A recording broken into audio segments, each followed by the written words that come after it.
Hello everyone! I used to tell in short stories of Russian captured soldiers, but I decided that definitely Russian killers deserve less attention than Ukrainian heroes. Recently I watched an interview with one very brave, as per my opinion, Ukrainian girl, and that channel doesn't provide even English subtitles, and I really want to share many points that this girl told in her interview. So I'm making this video and encourage you watch it to the end. Today we're talking about very great Ukrainian girl, Katerina Polishchuk, which has nickname Ptashka, which means bird in Ukrainian. Most of our defenders, soldiers or people somehow related to war, they have some nickname, and I prefer to call her in this nickname as this is somehow how she's known. She is 21 years old girl. She has been one of MAriupol defenders located in Azovstal. She has been in Russian captivity and finally came back home. Ptashka is not a soldier. She is not military obligated person. She's a singer by profession and she used to work in a bike school. In 2021, she passed course how to provide pre-medical assistance for the soldiers and went to the Donetsk region to help as part of medical team to deal with injured soldiers exactly before they will be treated in the hospital. So she was kind of like paramedic, nurse, not related to military, not fighting, not killing people, not invading another country. She was just a girl who tried to help. Before war started, she used to be located in some positions around Mariupol city because, as you know, that war didn't really start on 24 February. It was just a full-scale invasion, but the real invasion started in 2014, and since that time Russia tried to take over Mariupol. And exactly behind Mariupol it was some kind of border line between Ukrainian controlled territories and occupied territories. So even we had some Minsk agreement with Russia where none of the parties should shoot. Still Russia always was shelling and killing some people or injuring some soldiers. Yes, it was not in mass, but it was always happening. That's why medical help was always needed. So she used to be located on that place, and she said the escalation on that area started from 16 February. They start shelling them more and more, and she, as part of medical team together with the soldiers, she had to go back more to Mariupol, and at the end she ended up working in Mariupol military hospital as once the full-scale invasion started.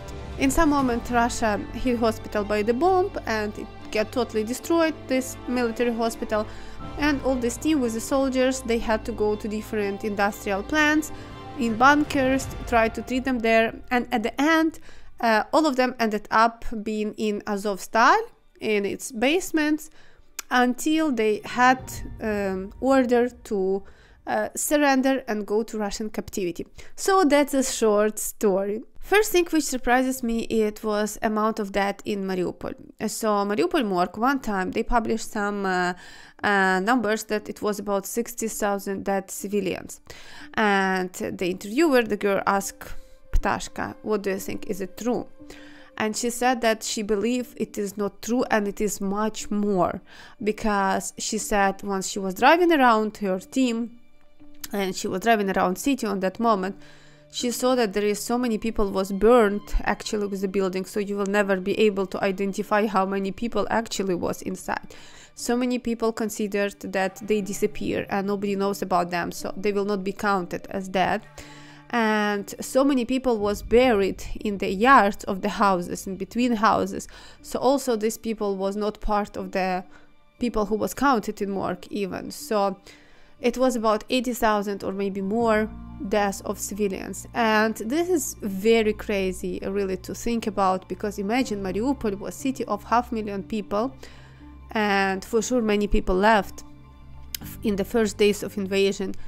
Some people left after, but imagining that Russia killed about 80,000 civilians, this is very crazy. And I guess it's sad, but we will never know the truth, because now Mariupol is occupied. For sure all these bodies cleaned up in a way or another. So we will never be able to find out what is the exact amount of civilian deaths happened in Mariupol. But I was thinking it's important to mention to you because it impressed me personally, and I think it will impress you personally as well, how it was to live under attack. She said if you want to understand how is it to live under attack, you don't need to talk in general, you need to talk about special examples and details. So she said, for example, they are driving in the car, she's driving in the car, hungry, cold, feeling a lot of pain, in the car with 30 injured soldiers who are not able to walk, and here you see airplane fly next to you and throwing bomb something like 100 meters next to you. And she said, what you can do in this moment? You are the only one who can walk, so you can jump out of car and try to hide anywhere. And she said, even if these all guys will die and you will be the only one who will survive, you will never forgive yourself for such kind of action. And at the same time, if they will not die, you will never be able to look into their eyes about the things that you did. So she said, nothing, you are sitting with them in the car, singing songs, trying to cheer them up.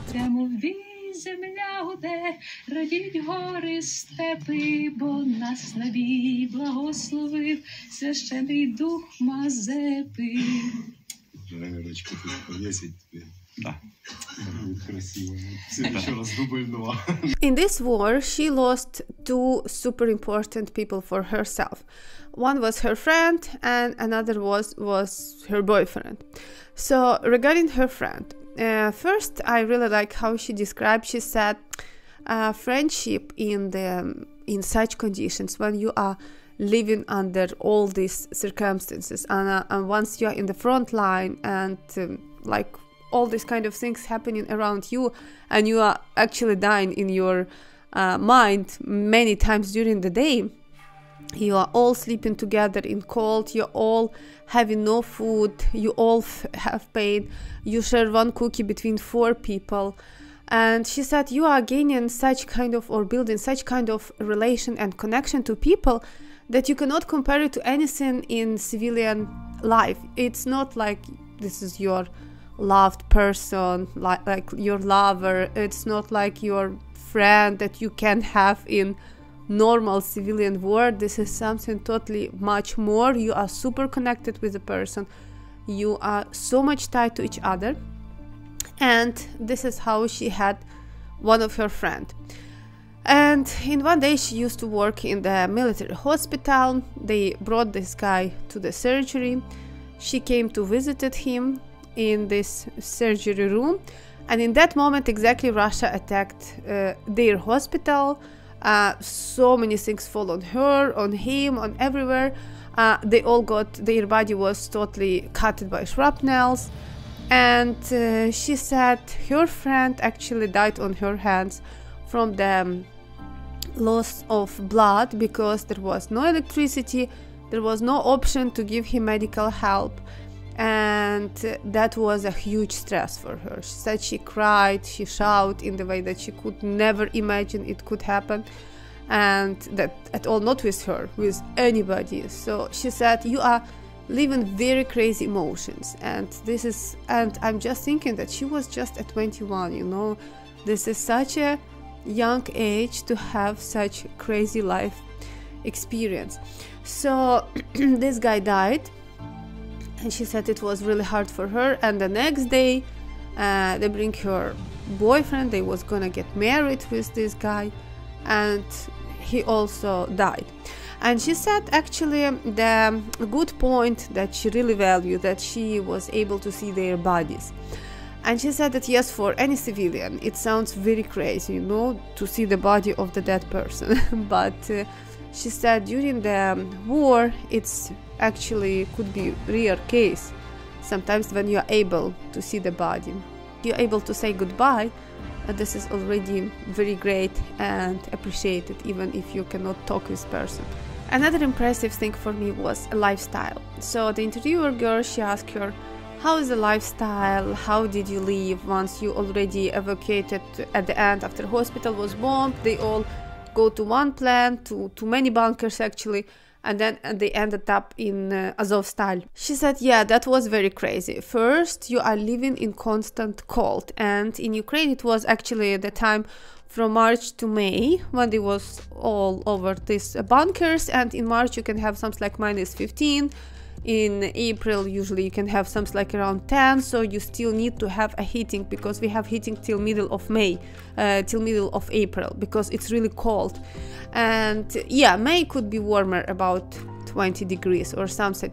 So she said you are living always in cold, and you cannot even heat it up because nothing will heat the bunker. You are sleeping on some kind of, you have concrete panel, and if you will have a piece of foam which you can put on top of it and sleep on your sleep bag, this is very big happiness, because usually even you don't have a foam, so you are just sleeping in your sleep bag on the cold concrete panel. Another thing was about washing hair. She said one time some like blog or journal contacted her regarding how Ukrainian women who is in military, how they are treating their beauty or something. She said, please, since the full-scale invasion started and they started attacking Mariupol, she said she washed first time her head somewhere in the beginning of March, and this is because guys brought her 2 bottles of mineral water, sparkling even, but they exactly bring it to her to wash her hair. And she said second time it was more than after 1 month, when she was in hospital, and they was washing her head with a very cold water, and it was having super crazy smell of rotten eggs because it was having some chemicals in it.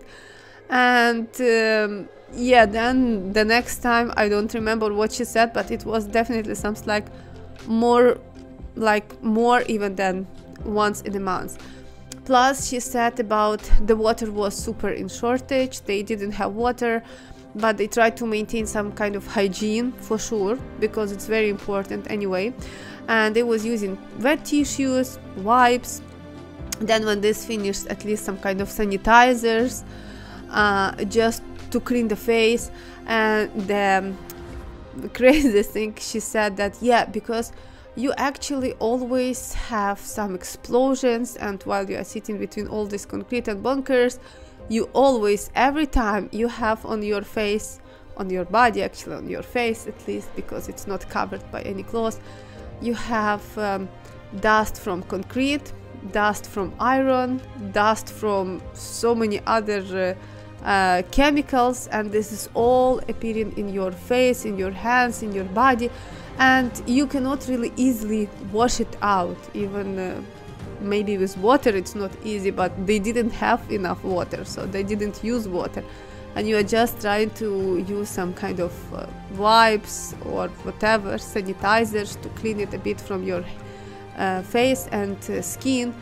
And that is another really crazy thing that I still cannot imagine how really you can live with exist with such conditions. This is very crazy, and for sure that another thing why I said I'm very impressed. I consider her super brave, not just her, actually every of each of our defenders who is facing such conditions in their life. Just for people who is not so much aware of the things, I will just remind you a bit what was happening. So actually Mariupol is a big city, 500,000 of people, and they have a lot of industry and steel factory, and one of this factory is a very huge factory called Azovstal. It's actually, they said it's a small city in another city, and from one side it's surrounded by sea. From another side it's it's located on the land, and it has so many bunkers, it has its own infrastructure and its own basement, some kind of tunnels and so on. Our defenders, they were first everywhere in Mariupol, then Russians was advancing, and at the end The only one who left was people located in this Azovstal, because it was super protected and it was very hard to kick them out of there.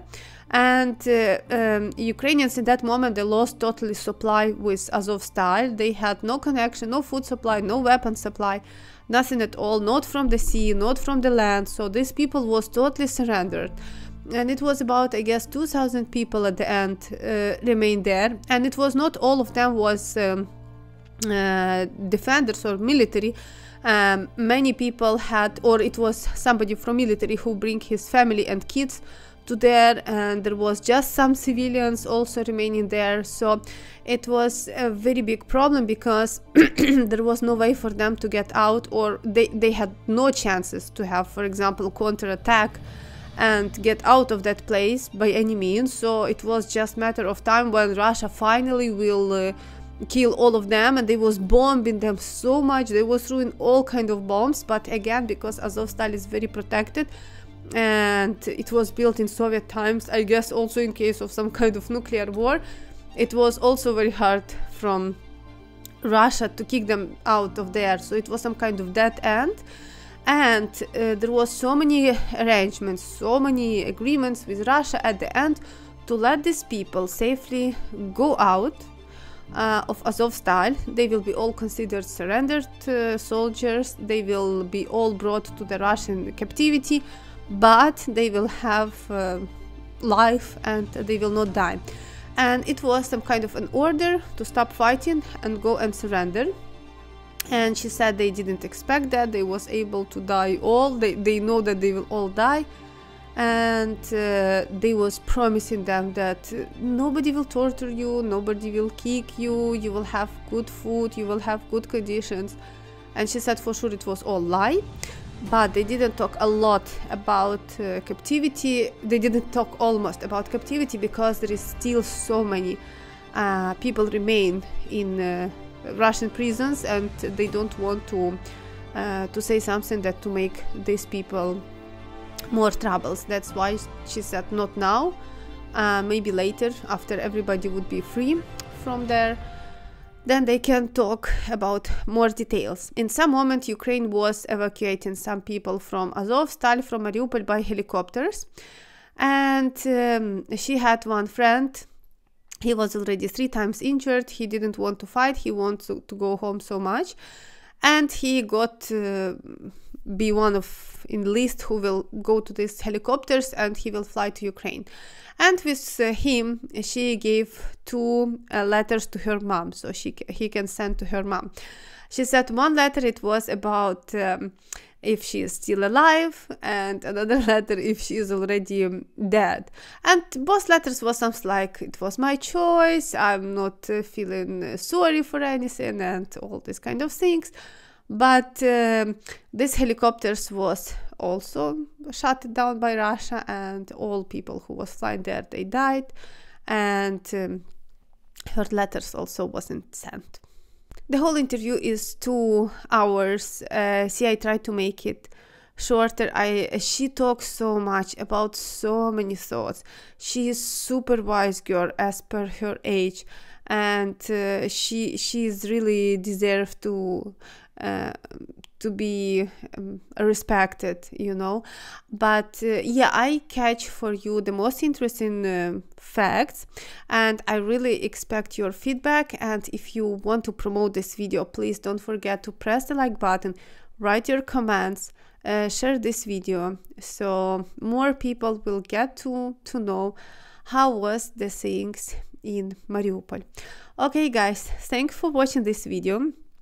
Hope you like the content in some way, because the content is not easy.